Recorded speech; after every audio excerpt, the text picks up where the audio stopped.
ദില്ലി സ്ഫോടനത്തിന്റെ ഞെട്ടലിലാണ് ഇപ്പോഴും രാജ്യം പുറത്തുവരുന്നത്. ഗുരുതരമായ കാര്യങ്ങൾ തന്നെയാണ്. ദില്ലിയിൽ മുൻപും ഭീകരാക്രമണം നടത്താൻ ഉമർ നബിയും സംഘവും പദ്ധതിയിട്ടിരുന്നതായി അന്വേഷണ സംഘം കണ്ടെത്തിയിരിക്കുകയാണ്. റിപ്പബ്ലിക് ദിനത്തിലും ദീപാവലിക്കും സ്ഫോടനം നടത്താനായിരുന്നു ഇവരുടെ പദ്ധതി. മുസമ്മിലിന്റെ ഫോണിൽ നിന്ന് വീണ്ടെടുത്ത വിവരങ്ങളിൽ നിന്നാണ് ഇക്കാര്യങ്ങൾ അന്വേഷണ സംഘം സ്ഥിരീകരിച്ചത്. ഉമർ മുഹമ്മദിന്റെ ചുവന്ന നിറത്തിലുള്ള കാറിനായി തെരച്ചിൽ തുടരുകയാണ്. ചുവന്ന എക്കോസ്പോർട്ട് കാറിനായിട്ടാണ് ഇപ്പോൾ വ്യാപകമായി തെരച്ചിൽ നടത്തുന്നത്. ആ ഭീകരർ നമുക്കിടയിൽ എവിടെയോ ഉണ്ട് എന്നതാണ് ഇപ്പോൾ അന്വേഷണ സംഘം കരുതുന്നത്. വിവരങ്ങളുമായി പി ആർ സുനിൽ നമുക്കൊപ്പം എത്തുന്നു. P R Sunil, good evening. കത്തിയമർന്ന കാറിനപ്പുറം പിടിയിലാകാതെ ഇപ്പോഴും വിലസുന്ന ഭീകരരുണ്ട് എന്നത് ആശങ്കപ്പെടുത്തുന്ന കാര്യമല്ലേ? അന്വേഷണം എങ്ങനെയാണ് പുരോഗമിക്കുന്നത്?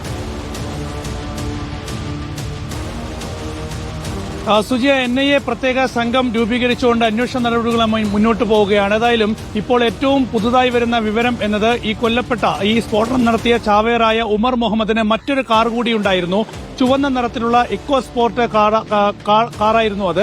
ആ കാറ് കണ്ടെത്താനുള്ള ശ്രമത്തിലാണ് ഇപ്പോൾ അന്വേഷണ സംഘം. ഈ കാർ എവിടെയാണുള്ളത്, ആരുടെ പക്കലാണുള്ളത്, ആരാണ് ഇത് ഒളിപ്പിച്ചിരിക്കുന്നത് എന്ന കാര്യം കണ്ടെത്താനുള്ള തീവ്ര ശ്രമം നടത്തുകയാണ്. ഏതായാലും വലിയ മുംബൈ ഭീകരാക്രമണത്തിന്റെ മാതൃകയിലുള്ള വലിയ ആക്രമണം ദില്ലിയിൽ ഈ സംഘം പദ്ധതിയിട്ടിരുന്നു എന്നുള്ള പുതിയ വിവരങ്ങൾ ഇപ്പോൾ അന്വേഷണ സംഘം നൽകുകയാണ്. ഏതായാലും ആ ഒരു വലിയ നീക്കം തടയാനായി എന്ന് അന്വേഷണ സംഘം പറയുമ്പോഴും ദില്ലിയിൽ ഇങ്ങനെയൊരു സ്ഫോടനം നടത്താൻ ഇവർക്ക് കഴിഞ്ഞു എന്നത് തീർച്ചയായും ഗൌരവമായ സംഭവം തന്നെയാണ്. പക്ഷേ ഇതുകൊണ്ട് അവസാനിക്കുന്നില്ല. ഇനിയും ഒരുപാട് കണ്ണികളുണ്ട്. അവർ പലയിടങ്ങളിലായി ഉണ്ട്. പലയിടങ്ങളിൽ സ്ലീപ്പർ സെല്ലുകളായി ഇവർ തുടരുന്നുണ്ട്. അപ്പോൾ അവരെ കണ്ടെത്തുക എന്നത് വലിയ ദൌത്യമാണ്. ഇന്ന് ജമ്മു കാശ്മീരിൽ മാത്രം സോഫിയാനിലടക്കം 200 കേന്ദ്രങ്ങളിലാണ് ജമ്മു കാശ്മീർ പോലീസിന്റെ പ്രത്യേക സംഘം റെയ്ഡ് നടത്തിയത്.